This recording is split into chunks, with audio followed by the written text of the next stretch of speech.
So the last time we saw the USMNT Player World Cup was back in 2014, nearly 10 years ago. And a lot has changed. We've gotten a lot of young talent, rising talent, older talent getting better like Tim Ream, players who are looked to be going to become world-class players. So I want to know which player from the 2014 Jurgen Klinsmann roster for the World Cup would be able to break into berhalters' 2022 World Cup roster today. So the way I'm going to do it without making it overcomplicated, it's going to be which player at that point in time, their career, their stats, how their career was going, just the player in general. Could we just plug them into this World Cup roster that we have today in 2022? Let's see. So without further ado, let's get to it.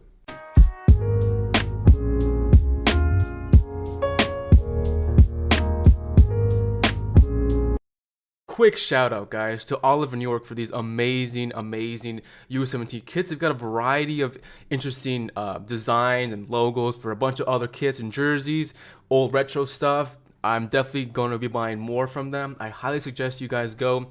They're small, just a couple guys doing it. So it may take a little while to get to you, but it is worth the wait. I promise you. Oliver New York, shout out to you guys. I freaking love this thing. I'm ready for the World Cup. Let's go. So the big thing about this 2014 roster, it's hard to find all the team players put together in one picture, but I was able to find one and snip it a little bit. So if the quality is a little bad, blame 2014 USA Soccer because they could not make a decent clipping for us to find here, okay? So the big thing about this roster is that Landon Donovan, our arguably best player of all time in USA Soccer history, was left off the roster. He was on the preliminary 30-man roster that Jurgen Klinsmann dad put together, but eventually he was replaced or just dropped in general. So that's that. That's not a topic for another video. We'll get to that. Let's get to the roster right now. Let's see. So guys, like I said, I'm just going to talk about the player, how they were at this time, their career, blah, blah, blah, their stats, their form, because berhalter's big on form. Don't forget that. And would they be able to just break into this team? I'm not going to go into what player this 2014 player will replace on the roster. You guys can do that with your imaginations. I'm just going to basically say, yes, they'll make it, or no, they'll make it, and this is why. Okay, so let's start off with Josie Altidore because let's go alphabetical order. Altidore was playing at Sunderland at this time in the Premier League. Sunderland was actually in the Premier League at this time, not second or third division of, English soccer. Yes, I said soccer, motherfuckers. And we all know how Josie Altidore's Sunderland career went. I don't remember if this is him first year Sunderland or just arrived at Sunderland. I can't put my brain on that yet, but we all know how the career went in general at that team. And Altidore, arguably only 23, by the way, at this time, so he was still young and fresh. He was good. He was arguably our best striker available. But the bad thing was he did have recurrent injuries with hamstring. I think he was coming off injury going into the World Cup. I think it was at this time controversial that he was on the roster because first game of the fucking World Cup, he gets hurt, pulls his hamstring, he's out for the rest of the World Cup. So whatever. That is Josie Altidore back then in 2014. But would he make this roster today ahead of Ferreira, Josh Sargent, Timmy Weah? I think he would. And you know what? I think he would, because berhalter was saying, between Pifok and Haji Wright, he wanted an up strong striker with strength. And I think despite his form at this time, berhalter would swallow his pride and overlook that because we don't really have a good number 9 to this day. We have some good rising talent, but no one to really go and score goals, confident that they're going to score goals, blah, blah, blah. Altidore was the closest ever to that, having a strong number 9 that, he's going to score goals. Hold up play, good, pace, good, strength, good. He was pretty good, But unfortunately with injuries, he could not become that upper level that we all thought he was going to be. But in this video, will he make the World Cup roster? I would say yes, Altidore would indeed make the roster. So let's go on now to DeMarcus Beasley. Arguably, in my opinion, one of our best, if not our best left back of all time. Beasley, 100% would fucking make this roster, bro. 100%. We have what? Anthony Robinson, and that's it. We've got 5 or 4 right backs. They're trying to have Roldan play left back, I heard in the news media, but because of the short amount of players we have there, so DeMarcus Beasley would definitely have made this roster. He would have been one of the first teams. Would he start over Anthony Robinson? I don't know. Maybe he's a veteran. He's played World Cups before. He's got the most World Cup experience of any team and any player in our current squad today. So Beasley definitely in. Next up is Real Salt Lake's Kyle Beckerman. Dude, I love Beckerman. I think he's just a cool guy. He was iconic with those dreads. Like, you knew it was Beckerman all the time on the field. But unfortunately, with players like, let's see, Kellen Acosta, I think is a little better than Beckerman. Luca De La Torre even. He might have to edge LDT out. But, Tyler Adams, he's not taking a World Cup spot from Tyler Adams. And, Kyle Beckerman wasn't really a starter either, so I don't think he would have made a berhalters team either. Let's go on now to Alejandro Bedoya. As a Union boy, dude, I love Bedoya, but I think he's better now than he was back then. At least he's matured more. He's got that leadership quality. He's just a different player mentally, in my opinion. Okay, if I'm wrong, I'm wrong. But that's how I see him. And back then, he was playing in the first division of French soccer. Yes, I said soccer, motherfuckers. But I don't think he would have edged out players like McKennie, Gio Reyna, Yunus Musa, Luca De La Torre, Kellen Acosta. He was mostly a center midfielder, can be an attacking midfielder as well, but I don't think he would have made the roster. So that's a no for me. Matt Beasler, no. Come on. Matt Beasler was overrated, bro. I always never liked Matt Beasler. In my opinion, he sucked. Okay, I'm sorry. Beasler, I'm sorry. I just didn't like that. So no. Next up is Toronto's great Michael Bradley. Now, Bradley is a case because he was playing later on with some of the younger talent we see nowadays. At this time, he was in his prime. I would say his prime. And yeah, I think he would make it. I don't think he would start over Tyler Adams right now. Maybe. I don't know. But Bradley would definitely 100% make this roster. John Brooks. This is a young, rising talent at this time. One of our first memorable rising talents from abroad, who was growing up abroad, playing abroad the whole time. Our dual national, one of our first dual nationals, at least in recent times. I think John Brooks would definitely make the roster. I think 100% he would make. Would he start over Walker Zimmerman or Tim Marine right now? I don't know, but I think he would definitely be one of the names called up for center back position. Let's see Jeff Cameron now. Jeff Cameron was playing for Stoke City in the Premier League, so got some good players playing some big teams, big leagues. What I think is underrated because I feel like people think that we were playing like all MLSers at this time, but most of our players were playing abroad and in big leagues like Premier League, Bundesliga, and the French division. Even like freaking the Dutch league. But Jeff Cameron did play center back for Stoke, but I think Jurgen Klinsmann used him mostly as a right back. And would he play right back over players like Serginho Dest, Scally, Shaq Moore, Yedlin? Like Yedlin today? I think no. Jeff Cameron, I'm sorry, but it's a big no for me.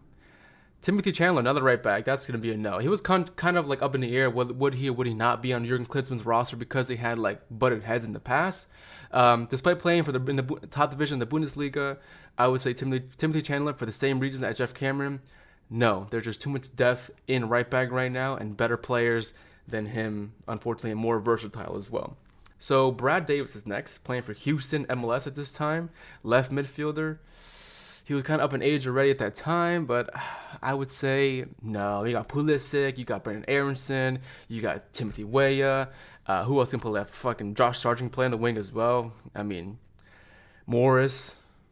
Nah, Brad Davis would be definitely not. Okay, so this is the big one. Clint Dempsey, one of the arguably GOATs of USMNT history. And in my opinion, he is the GOAT. He was more proven abroad than Landon Donovan, scored as much goals as Landon Donovan, and never fell out of love with the sport, unlike Landon Donovan, and never had, supported Mexico. So I would say hell yeah, bro. Hell yeah. I don't care if it's Gio Reyna or freaking Jesus Ferreira. At this time, prime Clint Dempsey would definitely start. He got that leadership role. He is the deuce. Like, he would definitely start games. He would be a big threat. I wish we had a player like Clint Dempsey today. He was just so, like, in your face. Like, took no shit from anybody, any other team. He was always playing to win. I love that. So Clint Dempsey would definitely make this 100%. But unlike the next player after this, Mixed Disco Root, the GOAT. Who the hell is this guy? Who is this dude? Because he came on the scene, freaking one-hit wonder, and he was gone. And he wasn't even that freaking good, to be honest. Played for Manchester City. Boo-hoo, you were low enough for how long, bro? Mixed Disco Root would 0% make this squad. I don't care if you're playing for Rosenborg in Norway, bro. You are gone. All right, Omar Gonzalez though. Omar Gonzalez, was he at LA Galaxy at this time? Let's see. He was at LA Galaxy, and at this time, Omar Gonzalez was probably our best center back, or like our main person at center back, along Matt Beasler, I believe that was apparent. Um, but in today's day, would he start over players like CCV, Aaron Long, even? Uh, I don't know. Walker Zimmerman too. No, I think Walker Zimmerman is way better than Omar Gonzalez. I also think Aaron Long is a little better too. I think Omar was pretty slow at the back. He looked like a I'm just gonna say dummy. Okay, that's what I'm gonna say. Omar Gonzalez, maybe I think he would make the roster though, because of how much caps and experience he had with the USA already and the senior squad. He might have made edged his way in as maybe like a backup center back, but for Omar, damn it, I'm gonna say yes. Now, this is a good one right here. Julian Green. Julian freaking Green. At this time, not today's date, but at this 2014, Julian Green just breaking onto the scene, fresh from Bayern Munich's academy. Would he make this roster? 1,000% yes. And this is why. Julian Green, if he had come out, broke onto the scene at this time, in this today's age, along with Pulisic, Reyna, Aronson, McKennie, he would 100% make the squad, because he would just be another rising talent from a big team like Bayern Munich. He's probably playing for the biggest team out of any other player in 2014. He was playing for Bayern freaking Munich. I know he wasn't really with the main squad, but he was playing with their UC, their second division. He was doing good. He was breaking onto the scene, but just at the wrong time. I truly believe if Julian Green came onto the scene in today's day, he would be a much better player. He would have reached that potential higher, because he would have had other younger players in the same boat around him, kind of building each other up, like Pulisic, Reyna, McKennie, Adams. He would have had the same type of players around him, same mentality, instead of playing with these old heads over here who were like kind of just blah. Like they're all good, but they're just good. But he wanted to be great. And I think he could have been reaching those heights had he broke onto the scene in today's days. But so at this time, hell yeah, he would definitely make the roster. Would he start? I don't know, but he would definitely be on the roster. And if I'm wrong, I'll tell you right now, I'm not. Brad Guzan was our second string goalkeeper forever. We had Tim Howard always, we had Brad Guzan, and we had, like Nick Raimondo or something like that. Those were the three goalkeepers all the time, because that's all we had.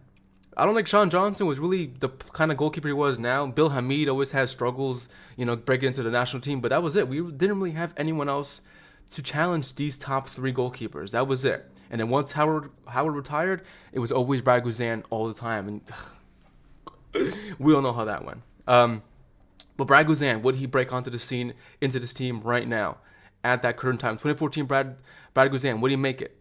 To be honest, he would not. He is not as good as Matt Turner, Sean Johnson right now, Ethan Horvath, even Zach Steffen. So he would definitely have been a fifth choice under all those players. So Brad Guzan would not make that roster. Now, time for the GOAT of the back. Tim Howard. 100% he's making it. To this day, he is the best goalkeeper we've ever had. And I would have loved to have him play with this squad, with the defenders in front of him. I would have loved to see Tim Howard play, and he would 100% make berhalters' roster, and he would start. And now we have another striker who kind of seemed to be getting a little good at this time, but then never really reached those heights, just like Josie Altidore, but for different reasons, not for injury, just for skill level, I guess. And that is Aaron Johansson, who was playing at AZ Alkmaar in the Dutch division, the first division of the Dutch league. That is a club where Josie Altidore kind of made a name for himself, started scoring a bunch of freaking goals. So he thought, I'll go over there too and score some goals, and he was okay, but that was it. He was just okay. And he would not break into this roster. I'm sorry. He would not start over Jose Ferreira. He would not be better than Timothy Weah, Haji Ray, Josie Altidore even. So Josh Sargent, nah. Aaron Johansson would not offer much to this team. So that's a big no for me. Now, Fabian Johnson. Fabian Johnson played right now at this time at Hoffenheim in the Bundesliga first division. He was always playing consistently there. I think he was also pretty good. A very, very interesting left back. I think Klinsmann played him on the right too, which is kind of awkward because he's left-footed. It was just really awkward. But I think he would definitely make this team, especially with the shortage of left backs we had. If Beasley would not make it, Fabian Johnson would. But I do think, like I said earlier, Beasley would have made his roster. Easy money. Fabian Johnson also would have made this roster too. He could have played on right back, left back. He could play a left wing. Like, he could do a lot. He was very versatile. And Berhalter loves versatility in his players, like Roldan. That's why he brings up Roldan, because Roldan can play center defensive midfielder, center mid, left back now, and right mid. So he can do a lot. And he would love to have a player like Fabian Johnson in his prime playing for his team. So Johnson, 100% would make it. Now let's go one of my favorite players at this World Cup, especially scoring probably the best goal in USA history, and that is Jermaine Jones, that center defensive midfield, that freaking wild rocket, that tank in the mid. He would definitely make this squad. In my opinion, he wasn't really the best technically or in general, but I think he was actually really, really good. He was very underrated. In my opinion, I always felt comfortable seeing Jermaine Jones' name on the lineup, starting in the lineup, because I felt like he would give his all. He would run the whole field just like Aronson does now. He would run the whole 90 minutes, just tackling people, being on their face, being tough. And we need players like that. Like, this team is a little, like I said, younger. They're not really used to playing on the big international levels like Jermaine Jones was at this time. He would definitely make the squad. Would he start over Tyler Adams? I don't think so, but he would definitely break into this team and make Berhalter's roster right here. I would bet my life on that. 4 more players left, and let's start off right now with our third string goalkeeper, always at this time. That's Nick Rimando.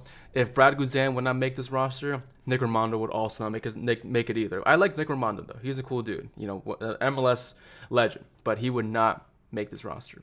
Now, speaking of MLS legends, we've got Chris Wondolowski, infamous in this World Cup for that terrible miss against Belgium.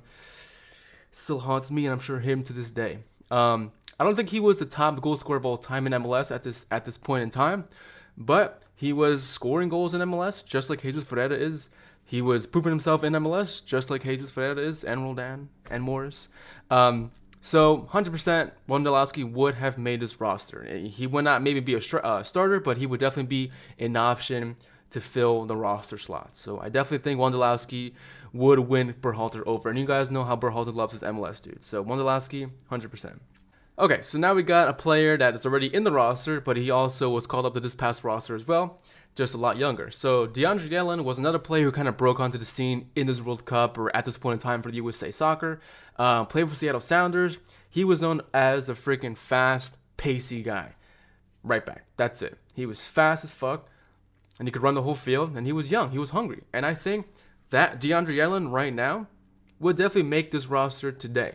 I think just the pace, just the right back ability, he's playing in it right now in this World Cup roster. I think he would definitely make Berhalter's roster even back then at the young age. So DeAndre, good for you, bro. Good for you. And last but certainly not least is a player loved by Mexico fans because he helped them get to the World Cup, and that is Graham Zusi. Zusi, center midfielder, could play left back, I think, sometimes, right? If I'm wrong, if I'm mistaken, I don't care. But I know Graham Zusi was versatile, but I don't think he'd have enough skill or proven himself enough to play ahead of players like Weston McKennie, Tyler Adams, Yunus Musa, Luca De La Torre. I don't think he would have. I think he would have been maybe a snub. At this point in time, he maybe could have been a snub, but that's all that's all it would be. Zusi would not make it. Yo, this is a fun video to make. I had a good time. I hope you guys enjoyed the video. Let me know who you guys think would not make the roster and who would. Give me a list down below. And tell me what player you disagree with. Whether they did make it or not make it, in my opinion. Let me know your opinion down below. As always, thanks for kicking it with me. I'll see you guys next time. Peace. And shout out to all of New York.